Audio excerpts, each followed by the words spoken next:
Muy buenas tardes para nuestros muy distinguidos amigos que están pendientes de este programa semanal de la Sociedad Académica Bolivariana de Colombia sobre temas que son trascendentes para nuestra vida republicana y para seguir el ejemplar desempeño de nuestro libertador.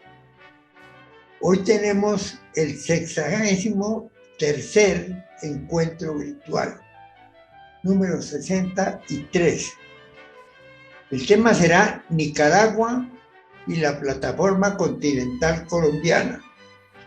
Lo va a dictar el muy ilustre historiador, político y mayor del ejército, don Ramiro Zambrano Cárdenas. Es un personaje supremamente importante y con una muy larga e importante hoja de vida. Salió de la escuela militar como subteniente de la Armada de Ingenieros, con estudios de Derecho en la Universidad de Gran Colombia,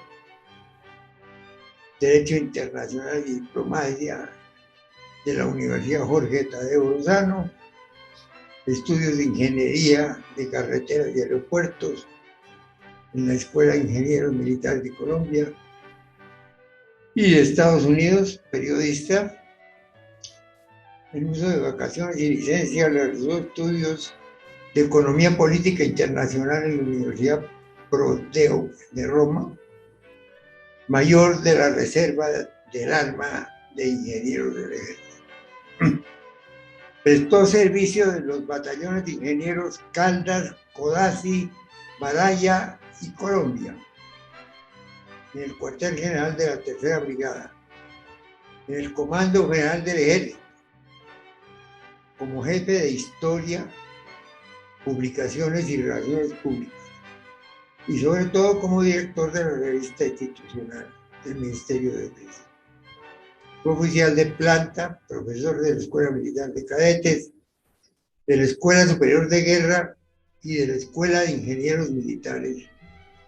Comisionado por el Ministerio de Defensa, se le nominó como jefe de planeación del Departamento Administrativo de la Aeronáutica Civil, miembro del Consejo Nacional Aeronáutico y fiscal especial en el proceso de la red urbana del ELN.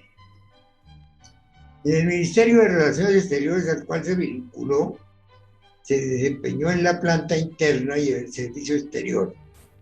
En la planta interna como subsecretario asistente y subsecretario titular de organismos y conferencias internacionales.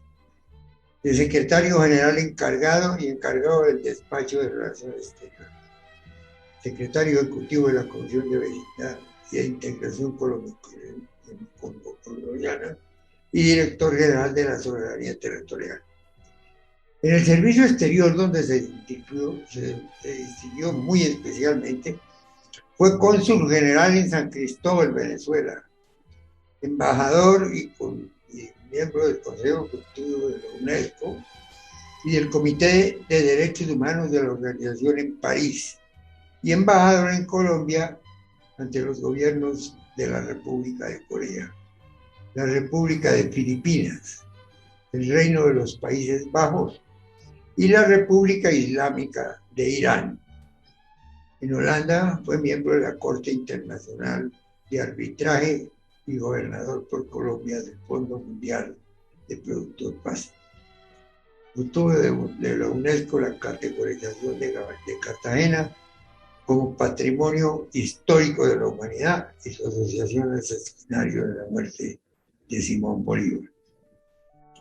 Dentro de su gestión en la planta interna de la Cancillería, y esto es muy trascendente, colaboró como negociador en la solución de los secuestrados, en el secuestro de 57 diplomáticos en la Embajada de la República Dominicana en Bogotá.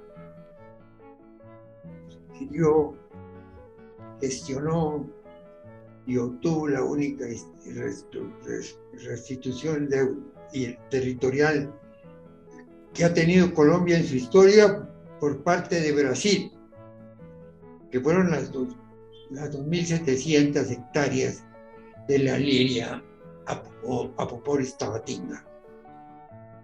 Fue cofundador de la Comisión Latinoamericana de Aviación Civil de CLAC, sector del transporte fronterizo de Colombia de Ecuador y director general para la celebración del sexentenario de la muerte del libertador Simón Bolívar en Santa Marta. Ha sido delegado en muchas reuniones internacionales de representación de Colombia. Simultáneamente con sus servicios de la planta interna de la Cancillería, se desempeñó como miembro del Consejo Nacional de Aeronáutica y la Junta Directiva del ICFES y del Consejo Directivo de la ESAP. Fue profesor titular invitado en las universidades Militar, la Gran Colombia, Los Andes y Jorge Tadeo Lozano de Colombia. En la Universidad de Hankook de Corea, en la Universidad de Leiden de Holanda, y decano de la Facultad de Ciencia Política del Instituto de Estudios Diplomáticos e Internacionales de la Fundación Universidad de Bogotá, Jorge Tadeo Lozano. Escritor sobre temas de historia, derecho internacional, derecho aéreo, novela política internacional, poesía y cuento. Y ha colaborado en todos los periódicos de Colombia e internacionales. Es miembro numerario de la Sociedad Bolivariana de Colombia, del Instituto San Martiniano de Colombia y de la Academia Colombiana de Historia Militar. Miembro correspondiente de la Academia de Historia de Santander y pertenece a las asociaciones hispanistas de la Asia y la Sociedad Académica Santanderista de Colombia. Y por consiguiente de la Sociedad Napoleónica de Francia y la International Law Association de Londres. Es autor de varias siluetas para una historia que publicó en las fuerzas militares. Son muchos los temas que trató en esto. Fue condecorado por Colombia con la Orden de Boyacá, Antonio Nariño, José María Córdoba, Mérito Aeronáutico Civil y la medalla al mejor alumno de la Escuela Militar de Cadetes, la Cívica de Santa Marta, la Cámara Junior, uno de los mejores ejecutivos jóvenes de Colombia, la Orden de los Lanceros y medalla de los ingenieros militares. En Francia recibió la Orden del Mérito Nacional. En los Estados Unidos la Gran Cruz de Ideales Americanos. En Brasil la Gran Cruz de la Orden del Río Branco. En España la Orden al Mérito Civil. En Italia la Orden al Mérito de la República Italiana y la medalla de los ingenieros militares. En Corea la Orden del Mérito Diplomático y medalla de servicio. En Holanda la Gran Cruz de la Orden Orange Nassau. Y en el Ecuador la Gran Cruz de la Orden Nacional del Mérito. Recibió la citación de honor del Comando de las Naciones Unidas de Corea. La placa de honor de las Asociaciones Hispánicas de Asia. Y recientemente el Comando del Ejército le otorgó la medalla Brigadier General Ricardo Charri Solano en la Inteligencia Militar y el Comando General de las Fuerzas Militares. La medalla P en la causa. Desde su regreso al país de su larga vida diplomática se ha desempeñado como asesora de honor del CIME, profesor de recursos universitarios de posgrado, forma parte de la Junta Directiva de la Sociedad Bolivariana de Colombia y actualmente es director ad honorem de la Biblioteca Central de las Fuerzas Militares Tomás Rueda Vargas y, lo más importante, es el que es presidente de la Academia Colombiana de Historia Militar. Él presentará hoy el tema importantísimo y de gran actualidad, que lo puede hacer por sus enormes conocimientos de la parte diplomática. Se trata de Nicaragua y la plataforma continental de Colombia, que es un tema en este momento verdaderamente trascendente. De manera que con muchísimo honor, muchísimo gusto, le damos la palabra al mayor Ramiro Zambrano Cárdenas para que nos ilustre en su gran conferencia. Adelante, Ramiro.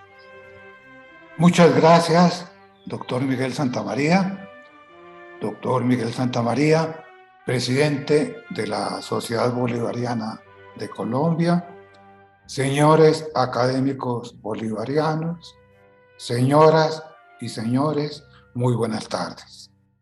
En primer lugar, agradezco su gentileza, doctor Santamaría, por invitarme nuevamente a participar en estas sesiones virtuales que, como usted lo anotó, ya alcanzan la 63ª edición. Un cúmulo de historias que han venido a robustecer el conocimiento de nuestros académicos.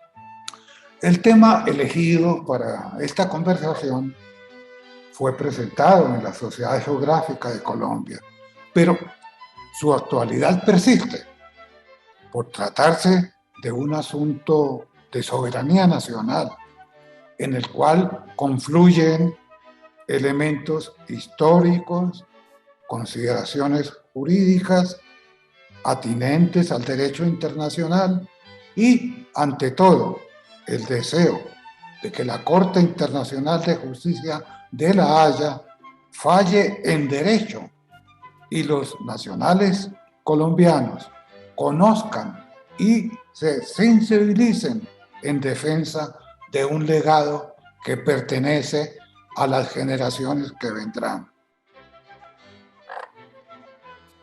Lo anterior explica el título elegido, Nicaragua y la plataforma continental colombiana.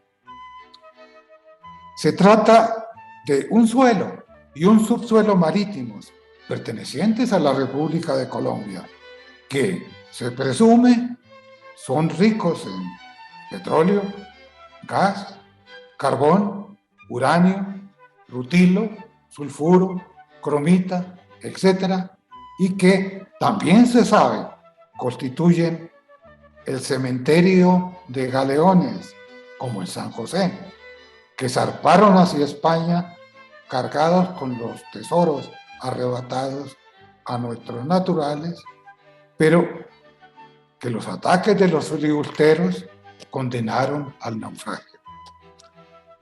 Se imaginan a Daniel Ortega repartiendo utilidades con sus socios chinos.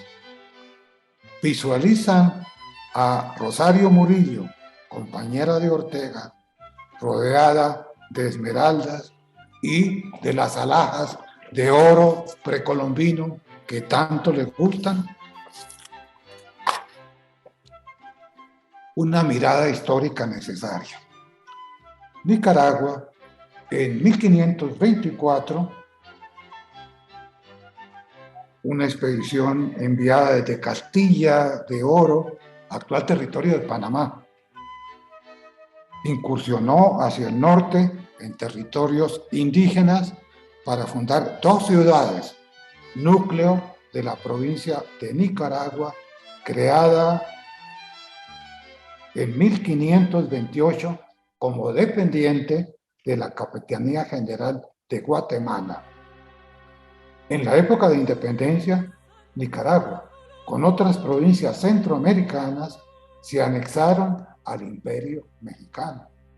Posteriormente, formó parte de las Provincias Unidas de Centroamérica y solo hasta el 30 de abril de 1838, por favor, recordar esa fecha, 30 de abril de 1838, surgió como nación independiente y soberana. Comenzó entonces su política de expansionismo que llevó a enfrentamientos con Costa Rica, Honduras y Guatemala, y en 1894 a la invasión armada a la costa de la Mosquitia, bajo la soberanía colombiana, desde el Cabo de Gracias a Dios en el extremo norte hasta la desembocadura del río Chagres en el San Juan en el extremo sur. ¿Por qué ese territorio era colombiano? Porque el rey de España, mediante Real Cédula de 1803, lo había adjudicado al virreinato de la Nueva Granada y, al término de las guerras de independencia, las naciones hispanoamericanas adoptaron el principio del uti possidetis jure de 1810. Esto es, que se prometía el mantenimiento de las mismas fronteras de virreinatos, capitanías y gobernaciones españolas para ese año. Porque el gobierno de la Nueva Granada siguió administrando ese territorio y atendiendo su salud y educación hasta la irrupción nicaragüense. En el archivo del Ministerio de Relaciones hay numerosas comunicaciones del presidente de entonces, General Santander, para llevar cooperación y pagar salarios a esos maestros que a lo largo de la costa oriental de lo que hoy es Nicaragua mantenían nuestra soberanía. Conviene recordar que Nicaragua no tenía originalmente, al nacer como país y antes como dependiente del Reinato de España, costas sobre el Mar Caribe. Sus costas eran sobre el Océano Pacífico. Frente a esa invasión, ¿qué actitud asumió Colombia? Pasividad absoluta y el envío de una nota de protesta. Tuve la oportunidad de ver una copia muy bien redactada, un español perfecto, pero lamentablemente una aceptación.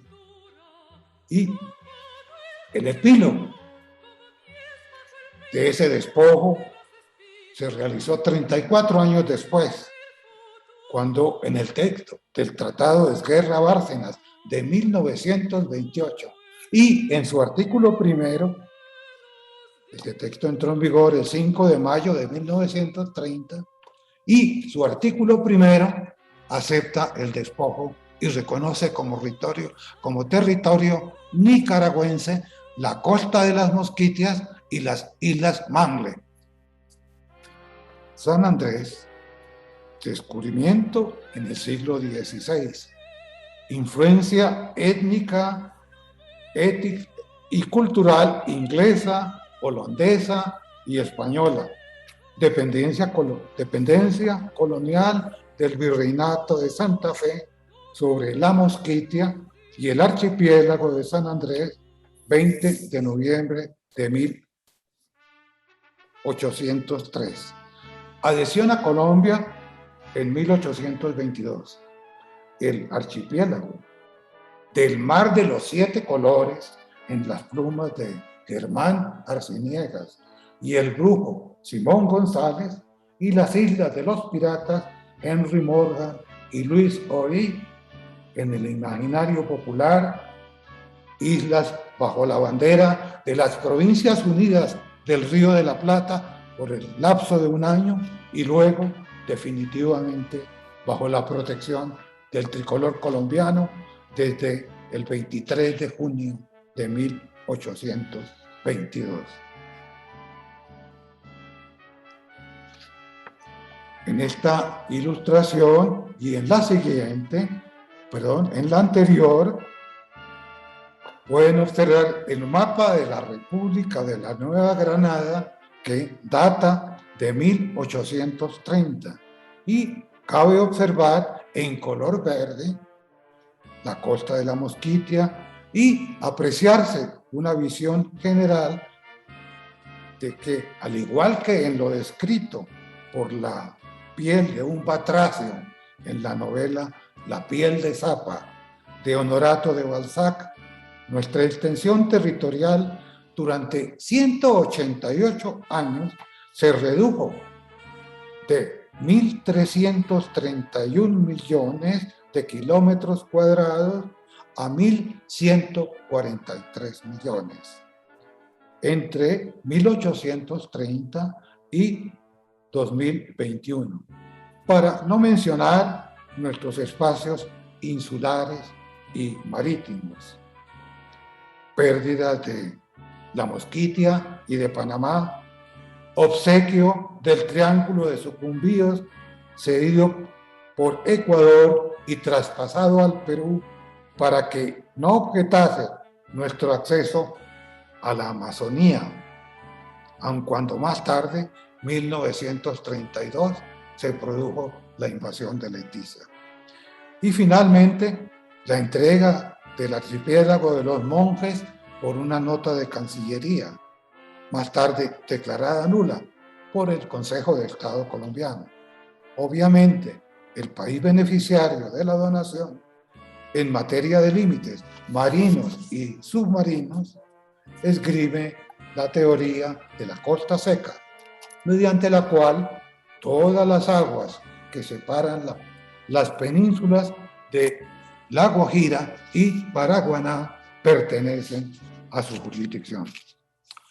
Las anteriores y otras razones nos llevan a pensar que Colombia carece de una verdadera política de Estado en materia de relaciones exteriores, que los diferentes gobiernos han conducido a su arbitrio o a su leal saber y entender, y que los cuerpos consultivos constitucionales, como la Comisión de Relaciones Exteriores, solo se convocan cuando se presentan problemas coyunturales, pero nunca para planificar políticas de Estado a largo y mediano plazo.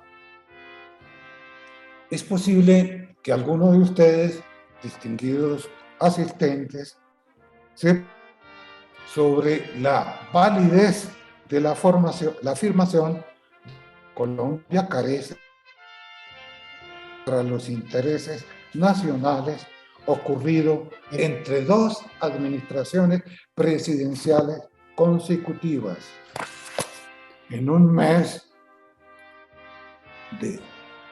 como este. En septiembre de 1987, el presidente Virgilio Barco visitó la República de Corea. Fue la suya la primera visita oficial de un jefe de Estado latinoamericano a ese país sincero amigo de Colombia en el lejano oriente. Y sus médicos le salvaron la vida en el Hospital Nacional de Seúl. Pese a las difíciles circunstancias que rodearon su visita, pudo Barco conversar con el presidente Chun Doo-hwan y entregarle un estudio del anteproyecto, y obtuvo de él la promesa de financiar su sueño de ingeniero, la construcción de un poliducto por el departamento del Chocó para unir el Mar Caribe con el Océano Pacífico, no a manera de competencia, sino de complemento del Canal de Panamá, que, dado su sistema de esclusas, aún hoy, luego de ser ampliado, presenta inconvenientes para el tránsito de naves de gran calado cuando escasea el agua en el lago Gatún. Siguiendo instrucciones presidenciales, posteriormente se realizaron las gestiones pertinentes en Países Bajos, con el príncipe Bernardo, padre de la reina Beatriz, y la Universidad de Delft, reconocida por su facultad de ingeniería hidráulica de fama mundial, y se consiguió el compromiso de ocuparse gratuitamente de la dirección técnica del proyecto. Al terminar su misión y regresar a Colombia, el embajador solicitó una audiencia al nuevo presidente de la República para enterarle sobre los pormenores del proyecto, tanto en la parte coreana como en la parte holandesa, y para entregarle la documentación correspondiente. Infortunadamente, la respuesta fue: este gobierno no está interesado en los megaproyectos de barco. Cierro comillas, abro comillas. Entréguele la documentación al gerente del Banco de la República, Francisco Ortega, para archivo. Cierro comillas. Lo anterior y otros hechos reales se han incluido en historias y testimonios próximos a aparecer para soportar la información de que Colombia ha carecido de política de Estado en la conducción de sus relaciones exteriores. Perdón por esta digresión, amables asistentes, y retornemos al asunto que nos ocupa: el expansionismo de Nicaragua. Nicaragua, en concepto de todos sus vecinos, es un país con vocación expansionista, como prueban las acciones reiteradas de sus gobernantes.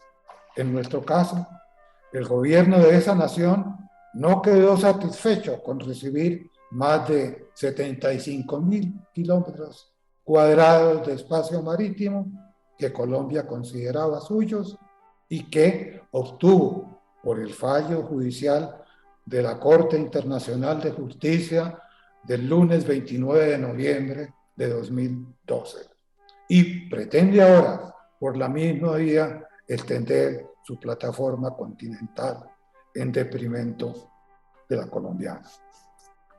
Daniel Ortega sueña con hacerse reelegir para un cuarto quinquenio en la presidencia, para lo cual convenientemente ha mandado apresar a 11 de sus posibles competidores y aspira también a que otro fallo de la Corte Internacional de Justicia permita a su país explotar la totalidad de los recursos marítimos de la reserva Sea Flower con fundamento en la buena gestión de su embajador en La Haya, Carlos Argüello, y en el excelente bufete jurídico contratado. Por favor, observen ustedes en esta fotografía que corresponde a nuestra anterior afirmación en cuanto se trata con doña Rosario Murillo. Curiosamente, hace pocos meses traía el cable la información de que doña Rosario había adquirido en una óptica neoyorquina algunos anteojos para sol cuyo costo había sido de $35,000 con cargo al presupuesto de la nación nicaragüense. Piensen ustedes lo afirmado anteriormente. ¿Qué tal todo el oro precolombino adornando a la primera dama de Nicaragua? Obviamente, por respeto, no hago un comentario. Ustedes deben recordar que el presidente Daniel Ortega fue sujeto de una investigación por estupro con una niña de 12 años, hija de doña Rosario. Posteriormente, precluyeron la investigación. Espera Argüello y espera también Ortega que influya en el ánimo de los jueces el hecho de que, al ser notificado el gobierno colombiano de la nueva demanda de su país, su primera reacción fue la de manifestar que no concurriría, pues, comillas, dudaba de la imparcialidad de los jueces, cierro comillas. Manifestación que los diarios colombianos recogieron, como todos recordaremos. Y los holandeses destacaron en sus primeras planas y que, sin duda, debió molestar a los jueces, personajes importantes en el universo jurídico de cada uno de sus países de origen. Obviamente, para acatar lo dispuesto por el Pacto de Bogotá de 1948, nuestro gobierno cambió de parecer y concurrió a La Haya, pero esta nueva determinación no tuvo el mismo impacto mediático que la primera noticia, ampliamente difundida en Holanda, por los muy leídos diarios Falkland y del Telegraph. Ante la situación creada y con una conveniente mirada previsiva hacia el futuro, recientemente nuestro gobierno consideró conveniente proponer a un colombiano como juez de la Corte Internacional de Justicia. Lamentablemente, el candidato presentado oficialmente no aprobó las pruebas reglamentarias.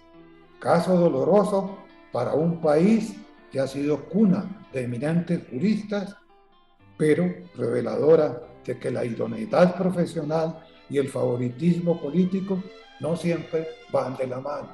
A contrario senso, recuerden ustedes la actuación de nuestro ex canciller Caicedo Castilla y la forma como brilló en la Corte Internacional de Justicia.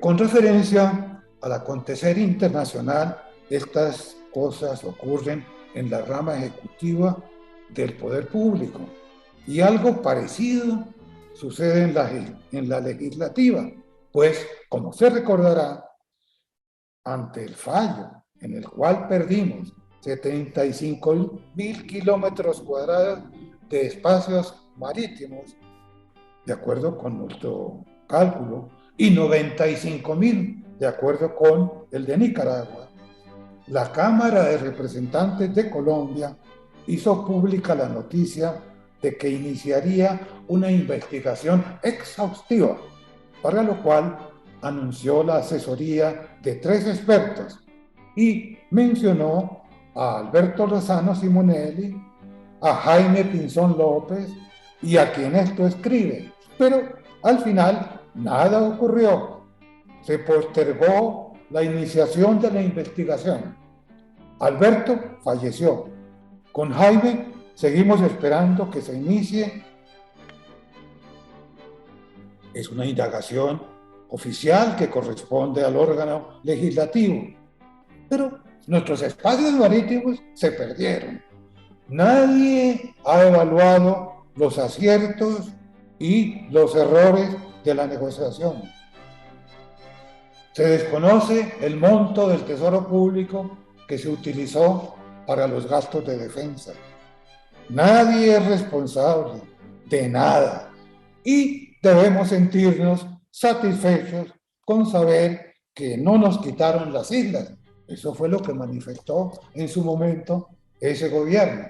Pero obviamente no podían quitárnoslas porque la Corte aceptó la validez del Tratado de Guerra de Bárcenas y el justo título y la posesión ininterrumpida por parte de Colombia. ¿Qué es la plataforma continental?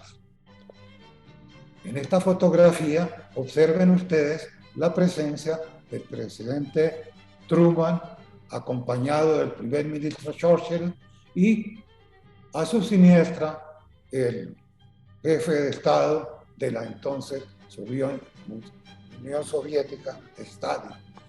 Curiosamente, esta fotografía tiene un valor histórico. Fue la última oportunidad en que Churchill realizó una labor de Estado, ya que dentro de la conferencia de Potsdam, a la cual aludimos, fue informado de la pérdida de las elecciones en Gran Bretaña y regresó a Londres para escribir sus memorias.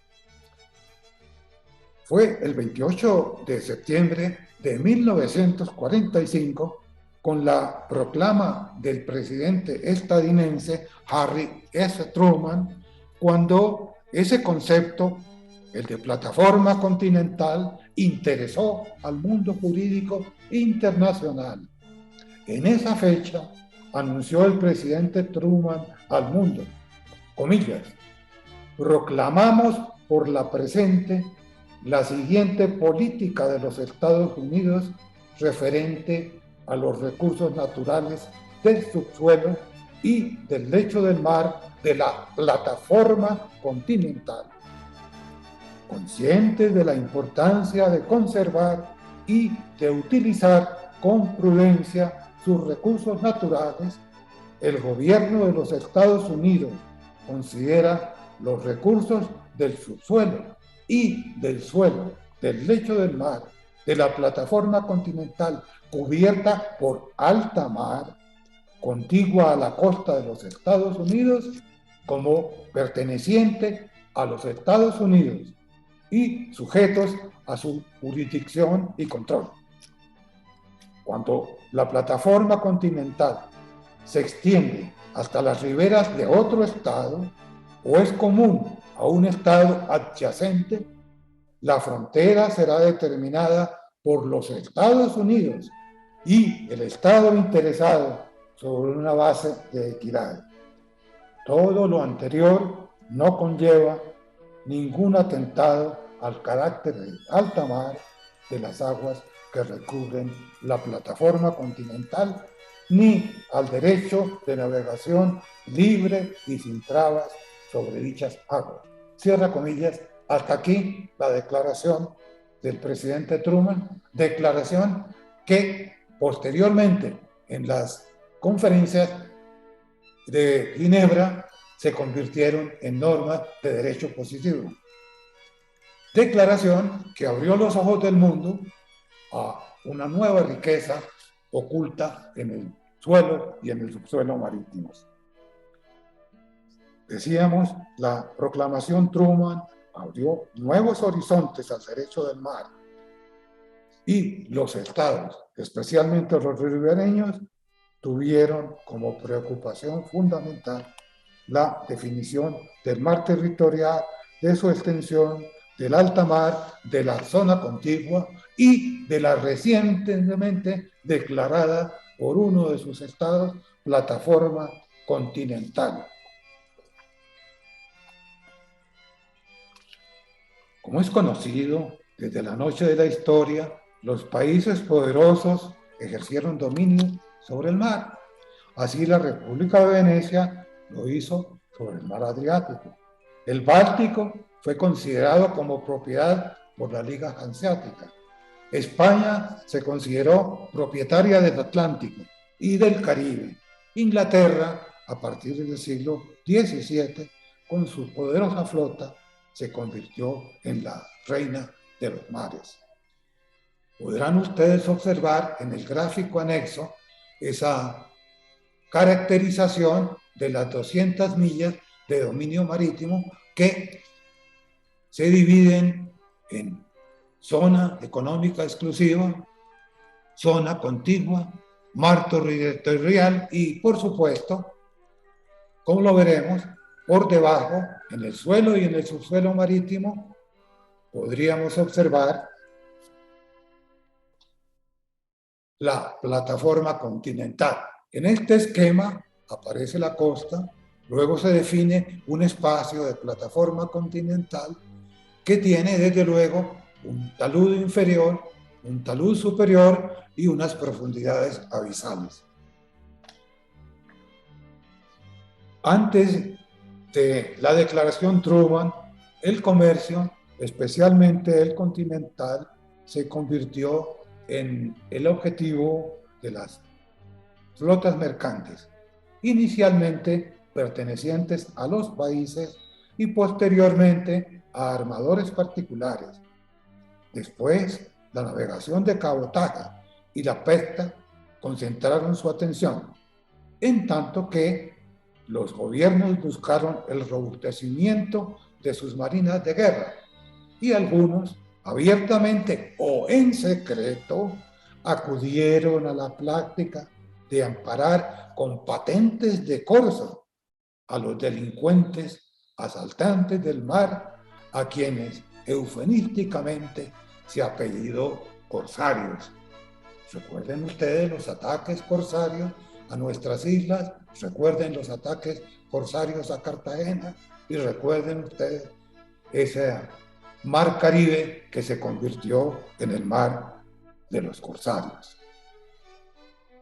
En estas épocas, el imperio del derecho internacional del mar, casi inexistente, se fundamentaba en la costumbre y en las normas que cada potencia marítima expedía para los buques de su bandera y para las naves de terceros países que recalaban en sus puertos. y la extensión de la soberanía marítima se determinaba y se medía por el alcance de los cañones del Estado ribereño. Las guerras, la necesidad de doctrinas internacionales y la persistencia de los tratadistas de derecho mostraron la necesidad de que algunas normas de naturaleza consuetudinaria sobre el mar se adoptasen y se codificaran a un nivel internacional, y la Sociedad de Naciones y su legataria, pero especialmente esta, la Organización de las Naciones, su tarea. Pero saben ustedes cómo esas manifestaciones respetan los principios proclamados por uno solo de los 182 Estados miembros. La Convención de las Naciones Unidas sobre el Derecho del Mar, Ginebra, 1958 y 1964, de la cual no hace parte Colombia, no las ha ratificado, precisa lo siguiente sobre los espacios marítimos que hemos visto en las dos ilustraciones anteriores. Conforme a la legislación colombiana, nuestro territorio, nuestro mar territorial, es la franja de mar adyacente a nuestras costas, islas y aguas interiores, y se extiende hasta una distancia de 12 millas de la línea de bajamar.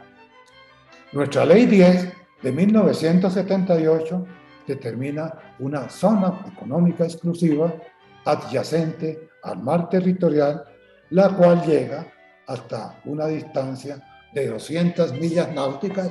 Obsérvese que concuerda con la doctrina adoptada por la mayoría de los países del mundo que defienden una teoría de las 200 millas, la cual se originó, como recordarán ustedes, en las declaraciones de los países del Pacífico Sur. ¿Por qué? Porque las costas del mar Pacífico son profundas y en tal virtud cualquier teoría en cuanto a extensión de plataforma continental no cobraba vigencia. Por eso los países del sur o del cono sur o de los mares del sur constituyeron un bloque de países que se apresuró a defender la teoría de las 200 millas marítimas.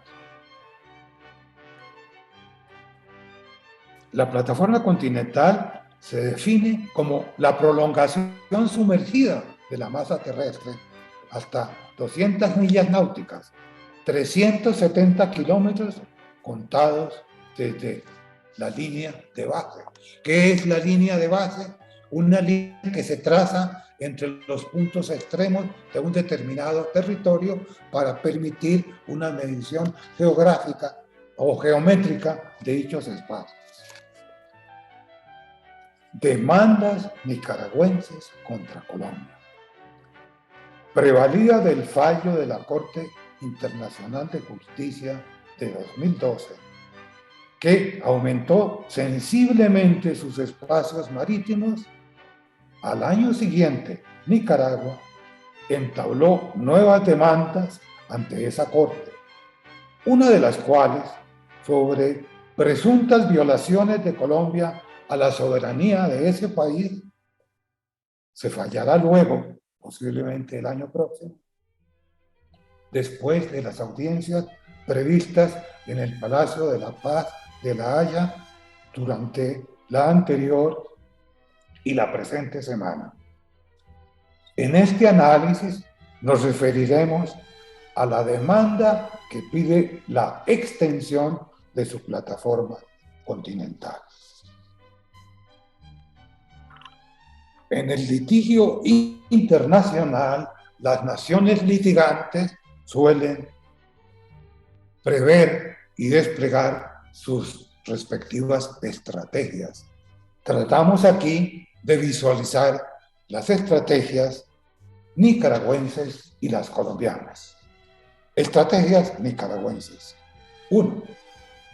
Permanencia en La Haya de su embajador Carlos José Argüello Gómez como agente especial ante la Corte Internacional de Justicia desde hace 38 años y cuidadoso acercamiento de Argüello al cuerpo diplomático, a los jueces y a los funcionarios de la Corte, dado su dinamismo y su gran simpatía personal. Segundo, selección y mantenimiento de contactos y contratos con los más prestigiosos bufetes de abogados y abogados litigantes ante la Corte Internacional de Justicia. Cuando cambian un embajador colombiano, obviamente, comienza a preguntar a qué bufete acude. Nicaragua ya tiene los suyos. Tercero, creación de una conciencia nacional sobre la justicia de sus peticiones, tanto en Managua como en todo el territorio nicaragüense. A este propósito, deben recordarse los grafitis que en las escuelas de Nicaragua decían: con S se escriben San Andrés, Serrano y Serranilla. Y yo los vi. En tanto que aparecían estos grafitis en las escuelas de Nicaragua, paradójicamente, en Colombia se eliminaba la enseñanza obligatoria de geografía y de historia en los establecimientos educacionales. En territorio nicaragüense, el gobierno y la Cancillería convocaban a expertos sandinistas y no sandinistas para recibir informaciones y sugerencias que de inmediato se transmitían a su embajador en Países Bajos y se evaluaban por este y por su equipo de abogados litigantes. Estrategias colombianas. Queremos visualizar las siguientes. 1. Cambio frecuente de embajadores en Países Bajos. Durante el mismo tiempo de permanencia de Argüello en La Haya, han pasado 14 colombianos por la jefatura de nuestra embajada. No todos ellos expertos en derecho internacional, ni todos interesados en el tema. Alguno de ellos se recuerda en Bárcenas, pequeña localidad donde se encuentra la residencia de la embajada colombiana. Se recuerda por su adicción al alcohol y su afición por disparar al aire, algo insólito en Holanda, en donde los vecinos reclaman si un perro ladra. Y algún juez, en alguna ocasión, dictaminó que se debían cortar las cuerdas vocales al perro para evitar que perturbasen a los vecinos. Segundo, la Cancillería colombiana no ha convocado jamás para oír gratuitamente a quienes poseen o creen tener algún conocimiento sobre la materia para escuchar sus preocupaciones y sugerencias. Y dicen que somos un país democrático. Tercero, secretismo sobre los pormenores de los procesos de Nicaragua contra Colombia en La Haya, ampliamente contrastante con la acostumbrada publicidad interna nicaragüense. Cuarto, tímidas reacciones de la Cancillería colombiana cuando Daniel Ortega, olvidando el derecho y la cortesía internacionales, unilateralmente desconoció por sí y ante sí la validez del Tratado de Guerra de Bárcenas de 1928 y en los años 80 convocó de improviso al cuerpo diplomático para hacerlo público. Aquí cabe una pequeña anécdota. Me encontraba como subsecretario en Cancillería y también como decano de Ciencia Política en la Tadeo Lozano durante la noche. Una noche cualquiera me abordó un cónsul de Nicaragua, Amaya Centeno, casado con ciudadana colombiana, para decirme: necesito hablar con usted urgentemente. Entramos a la oficina de la decanatura y debajo, entre su saco y su camisa, sacó un sobre y me dijo: señor decano, mi esposa es colombiana, yo amo su país, yo soy ciudadano nicaragüense, pero siento la obligación de entregarle el nuevo mapa político de la República de Nicaragua que recibí ayer en una valija diplomática y que incluye a las islas de ustedes, San Andrés y Providencia, como territorio nicaragüense. La reacción de la Cancillería al día siguiente fue la de preparar el libro blanco. Obvio, hubiese podido escalarse una queja ante el organismo internacional, interamericano, o tener un antecedente frente a lo que se avisoraba con las demandas de Nicaragua. Quinto, no reacción colombiana ante la Organización Internacional del Comercio cuando arbitrariamente Nicaragua estableció el pago de una sobretasa, creo que era del 35%, a las importaciones provenientes de bienes y servicios provenientes de Colombia. Dinero con el cual financió parcialmente el pago de sus abogados en Holanda. ¡Qué ironía! El dinero de nuestros exportadores permitió pagar los comisiones y los honorarios de los abogados que nos quitaron 75.000 kilómetros cuadrados de espacios marítimos. Sexto, no se presentaron denuncias ante organismos internacionales y solamente se enviaron notas de protesta cuando, en actos frecuentes de piratería, patrulleras nicaragüenses penetraron en aguas colombianas para apresar naves pesqueras, conducirlas al puerto de Bluefield, decomisarle la pesca, robarse los equipos de comunicaciones, apresar a los marineros, desposeerlos hasta de su vestuario y de su calzado y mantenerlos encarcelados hasta que los armadores se presentaban para pagar multas arbitrarias. Fui testigo de los giros que debían hacerse a nuestro cónsul en Bluefield cuando Nicaragua permitía que tuviésemos consulado en Bluefield. Ahora debe acudir desde Managua. Nuestro cónsul recibía esos dineros con el objeto de comprarle vestidos a los compatriotas casi desnudos que eran hacinados en las cárceles.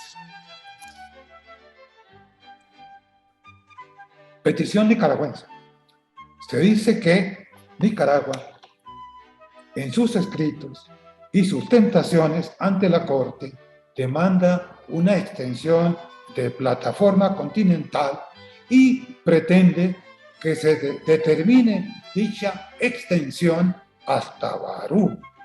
Vale decir, ha pedido una plataforma extendida de casi 915 kilómetros de distancia de sus playas.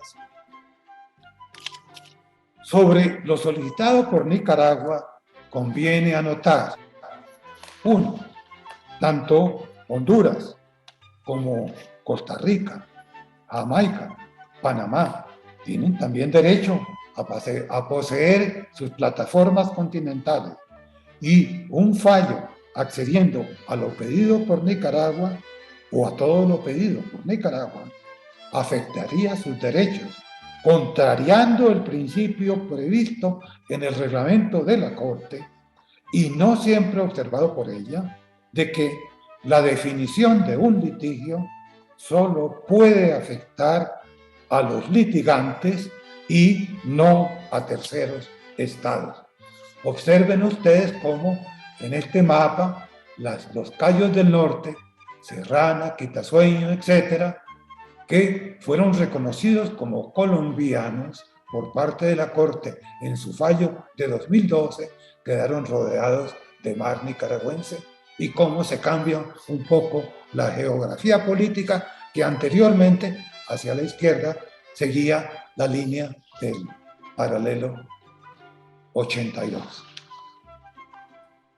Observen ustedes que se complica desde luego la asignación de una extensión de plataforma continental cuando estaría enfrentada con otra plataforma continental a la cual tiene derecho el archipiélago conforme lo regló la propia Corte de la Haya.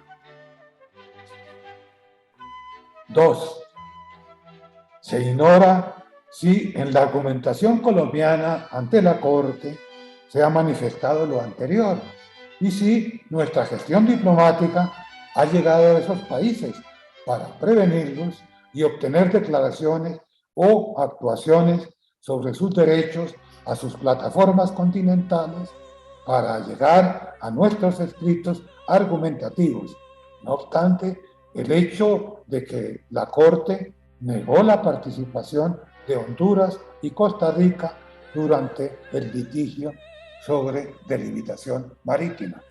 En este caso, debemos señalar que nuestra gestión, en alguna ocasión, para el 65º, me parece, periodo de sesiones de la Asamblea General de las Naciones Unidas, no fue lo esperado. Mientras la señora Chinchillo, presidenta de Costa Rica, se quejaba ante el mundo del expansionismo nicaragüense, Colombia guardó silencio y trató otro tema.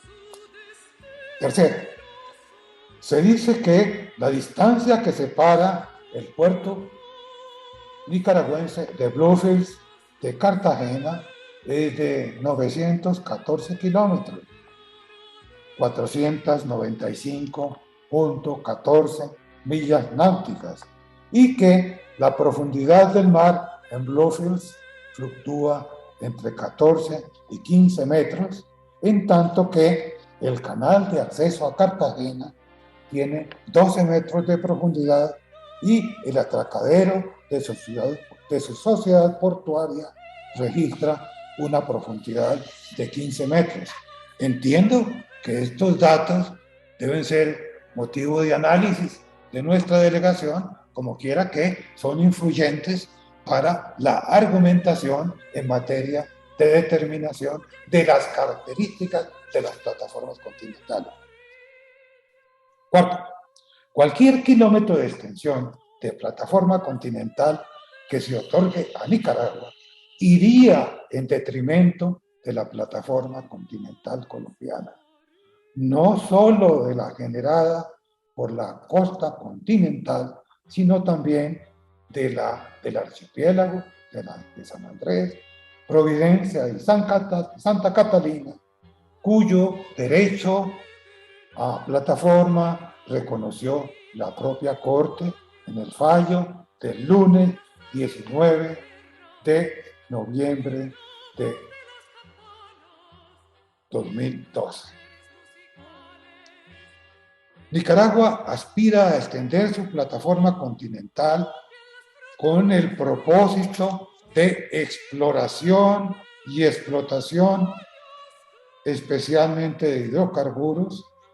No sabemos si en nuestros alegatos ante la Corte se ha hecho notar el grave peligro de extinción de la reserva Sea Flower de 65.000 kilómetros cuadrados de extensión declarada por la UNESCO hace 21 años.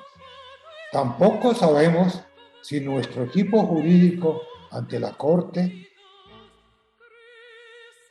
ha expuesto este argumento y adjuntado algún concepto oficial sobre la materia, como quiera que se contravendría uno de los 17 objetivos de desarrollo sostenibles fijados por el secretario general de la Corte de la Organización de Naciones Unidas, en su momento Ban Ki-moon, y debilitaría la gestión del Programa de Naciones Unidas para el Medio Ambiente, PNUMA.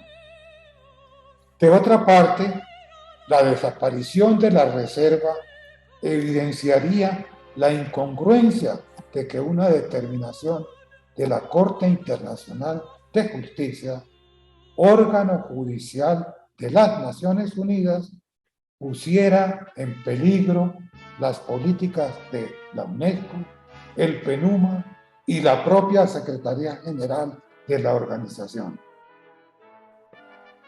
Peligra la plataforma continental colombiana,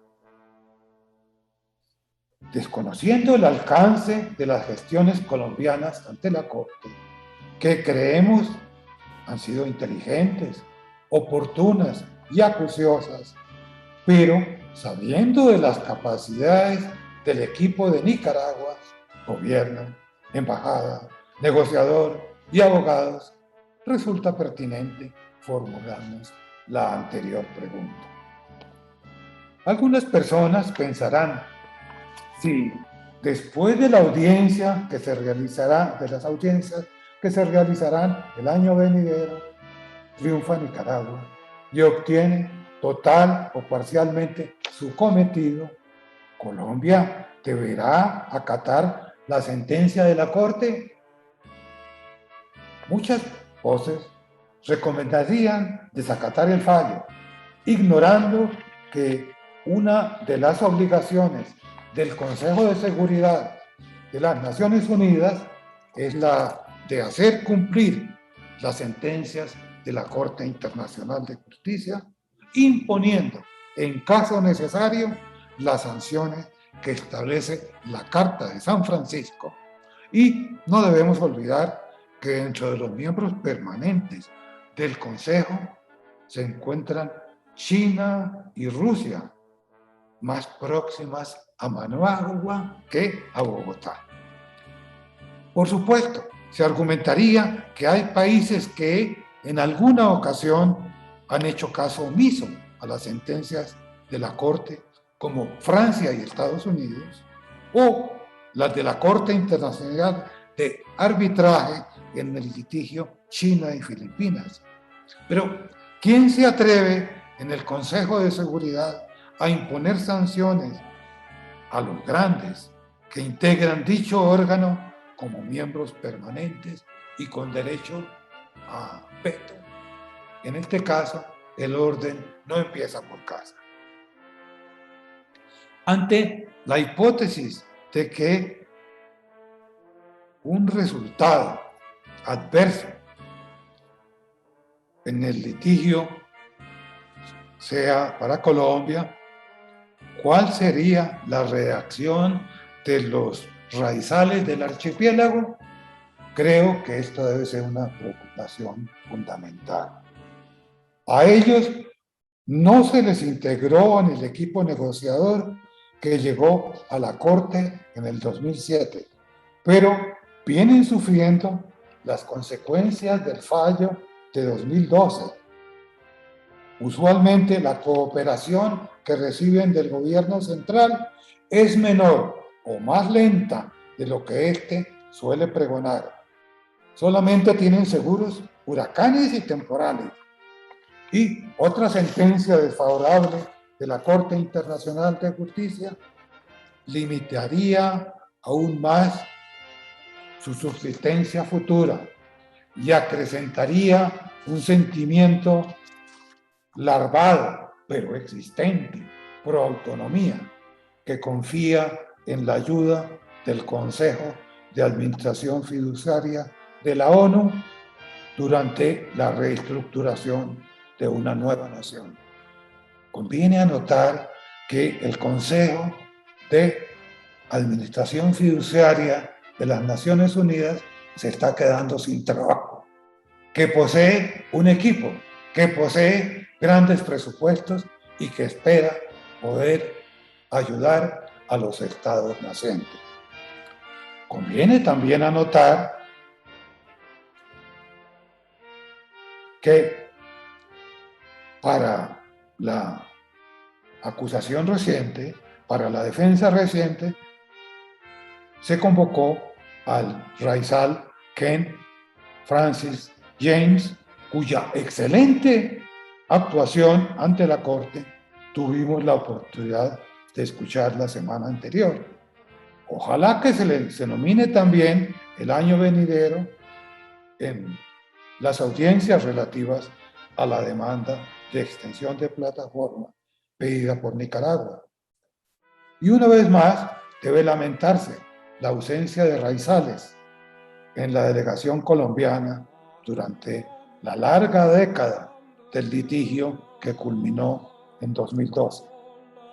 A lo mejor no se hubiesen perdido sus ancestrales bancos de pesca y el banco Luna Verde, Mediano 82, con Paralelo 15, proveedor de las mejores langostas, no estaría soportando el hostigamiento de las patrulleras nicaragüenses y los pescadores artesanales de la isla no sufrirían la dura competencia de las empresas industriales de pesca que se desplazaron del archipiélago a territorio nicaragüense y embanderaron sus naves con el bicolor de ese país.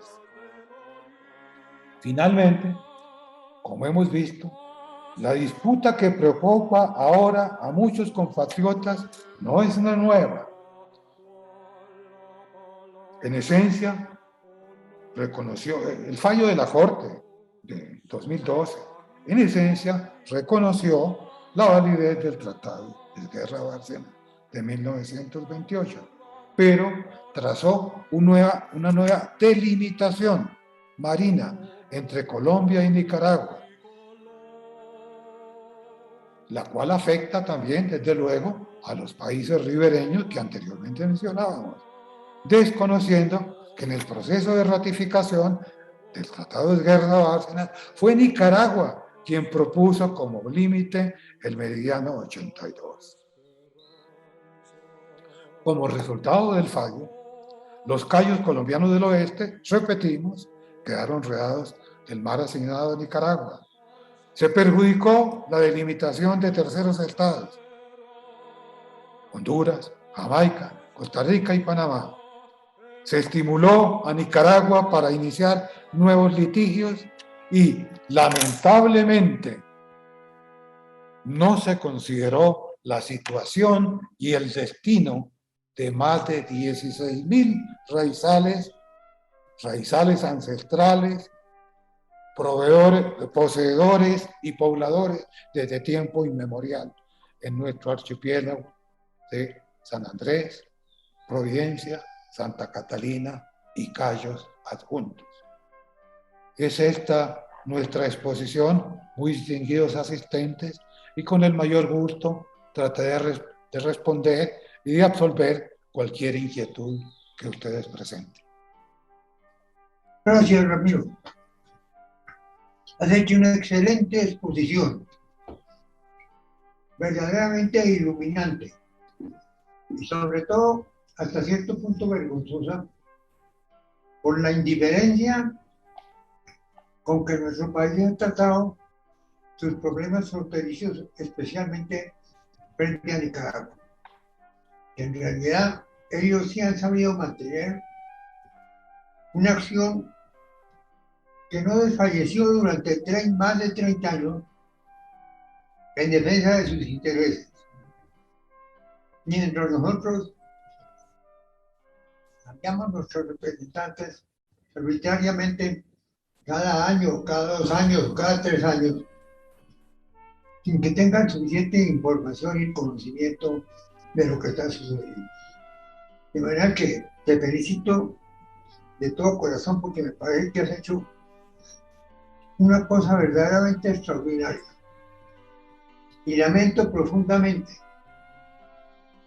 que el gobierno no haya caído en cuenta que el mejor negociador que hubiéramos podido tener en estas circunstancias ha debido ser tú, porque eres el que más conoce, el que tiene los antecedentes, el que los ha analizado, el que los ha presentado y además el que mejor conoce cómo ha sido todo el proceso frente a las aguas marinas nuestras. De manera que te agradezco profundamente, haremos la mejor difusión posible de lo que has dicho, porque me parece que este es un llamamiento muy serio al país para defender nuestro territorio, que está hoy en día, creo yo, en serio peligro. Muchísimas gracias, Ramiro, y te felicito muy especialmente por esta magnífica intervención. Muchas gracias, Miguel, por tus generosos conceptos. Obviamente, nuestra aspiración es solamente la de poder ofrecer algo, poder dar algo al país que tanto nos ha dado. No, ha sido maravillosa tu intervención, sin duda de duda. Esto es una cosa que vale la pena recoger, ¿verdad? Por favor, Miguel, es que necesitamos que Colombia se sensibilice. Necesitamos patriotas en todos los niveles. No podemos continuar con esa indiferencia. Que por favor observen ustedes nuestro mapa y la pérdida de tantos territorios. Exacto. Hay que animar mucho más el patriotismo y la defensa de los intereses del país, que flaquea muchas veces. Y estamos viviendo una situación de indolencia verdaderamente inexplicable. La gente no se está interesando por los grandes problemas del país. Nos han dejado la Bartola. De manera que esta conferencia tuya es verdaderamente maravillosa en ese sentido, porque llama la atención a fondo a los colombianos sobre qué es lo que se debía hacer. De manera que te lo agradezco muy profundamente y me parece maravilloso lo que has hecho. Quiero invitar a los amigos presentes a que hagan comentarios sobre esta magnífica intervención.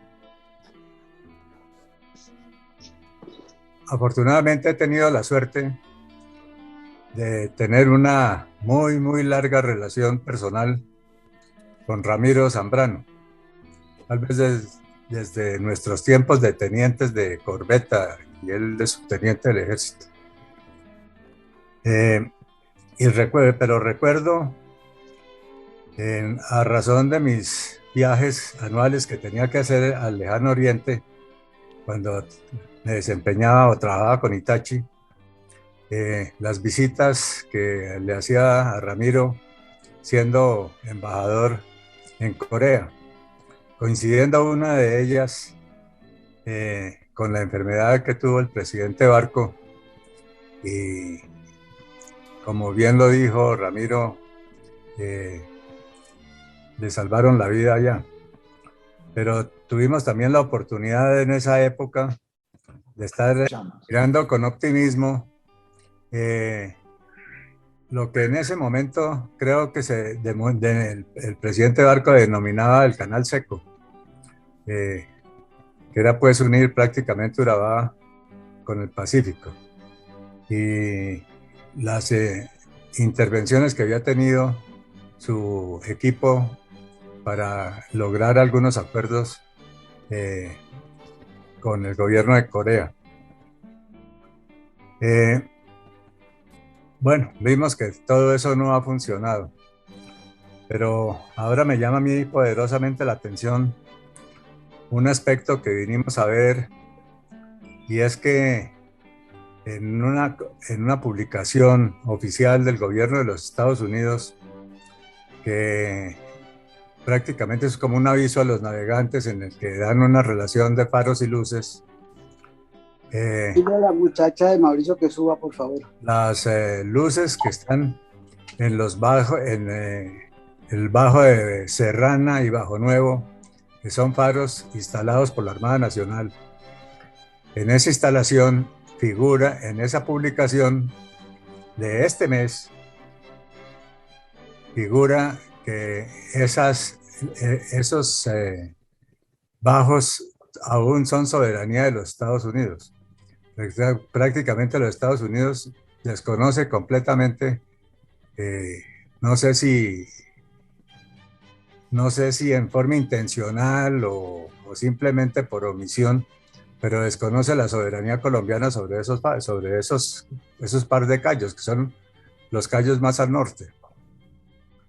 Eso se me hace sumamente grave, pero se me hace mucho más grave que el gobierno colombiano, especialmente la Cancillería, no se haya manifestado abiertamente sobre eso, y eso pasa inadvertido. Tal vez es conocimiento de quienes fuimos marinos y oficiales de la Armada, pero de ahí en adelante nada.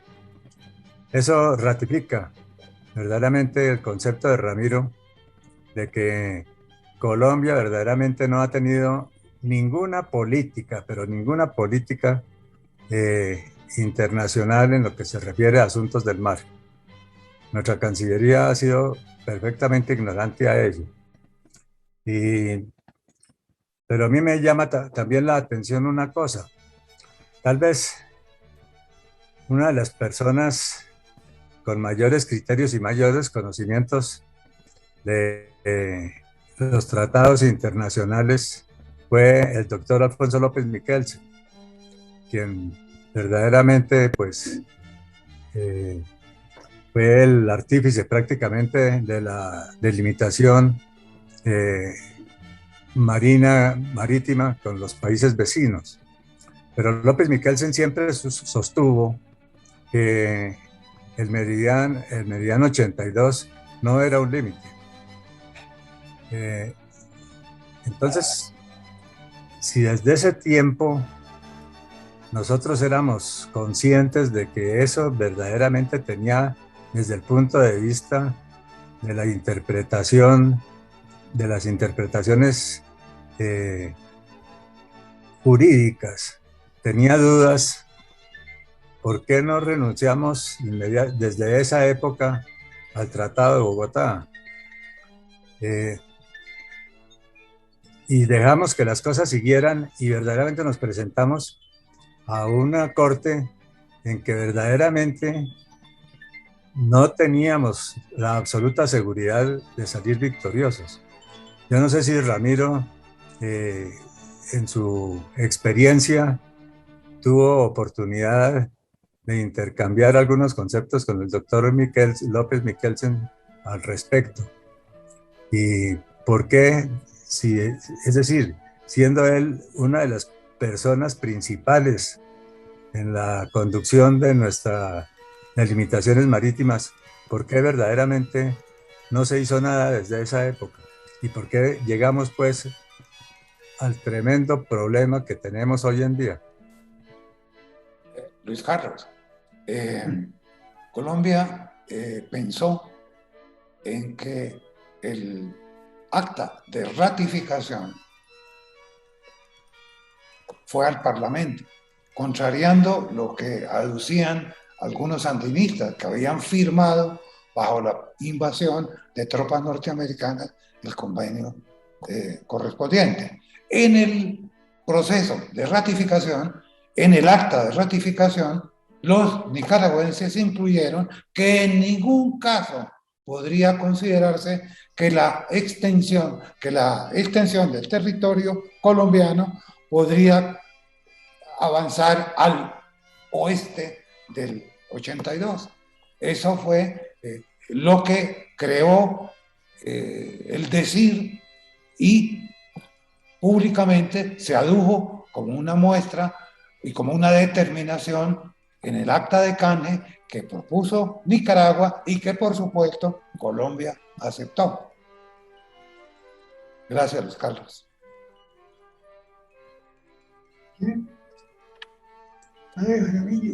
Adelante. Bueno, primero quiero darle las gracias al mayor Ramiro Zambrano por su excelente conferencia. En segundo lugar, creo que ha sido muy aportante para todos nosotros esa exposición muy clara y muy brillante. Pero creo que eso no se puede quedar al nivel de los 30 o 40 o 50 escuchas que ha tenido hoy el expositor.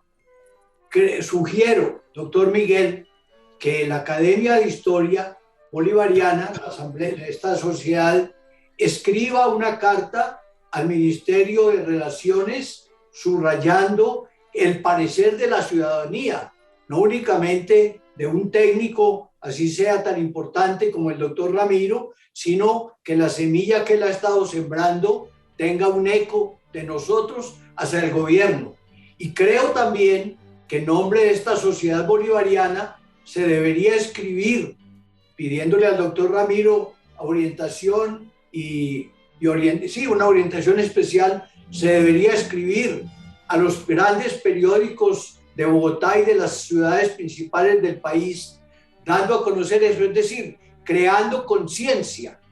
Si el doctor nos decía cómo en Colombia no se está enseñando ya como antes la historia, la geografía, entonces hay un desconocimiento grande de la población que ha ido creciendo. Entonces, ¿cómo se colma? Pues con informaciones oportunas. Entonces, por eso creo que a nombre de la academia, de esta sociedad bolivariana, se debería divulgar estas ideas, bien sea por los grandes diarios, bien sea por las cadenas de televisión más importantes del país, bien sea por una carta nuestra al Ministerio de Relaciones Exteriores o al Parlamento. Muchas gracias. Tiene toda la razón, padre. Toda la razón, tío. No hay ningún tema. Parece muy interesante lo que ha dicho el padre Diego, porque en realidad sí el desconocimiento que hay sobre todo este problema de las relaciones exteriores, y especialmente el manejo de nuestras fronteras, es bastante incómodo. Por ejemplo, nosotros no sabemos bien a qué terminó la Guerra del Sur. Hubo unos acuerdos y resulta que la única, por ejemplo, gestión que fue valiosa para el país la hizo Ramiro, y que los brasileños nos devolvieran un pedazo de la Amazonía. Pero en realidad ese es un caso absolutamente insólito y único, heroico, si lo queremos llamar en alguna forma. Yo creo que Ramiro ha sido el único que en realidad se ha preocupado a fondo por ese problema de las fronteras y de la Cancillería, que no ha tenido absolutamente ningún eco. Y muy poco en los cancilleres, los hemos visto muy flojos en ese sentido, a pesar de que muchos de ellos eran muy expertos en derecho internacional. Pero ¿cuál fue el resultado? Ninguno. Yo me acuerdo de Alfredo Vázquez Cabezona, pues era un magnífico canciller, estaba sumamente bien informado, pero durante su periodo también pasaron montones de problemas, comenzando por el de Nicaragua.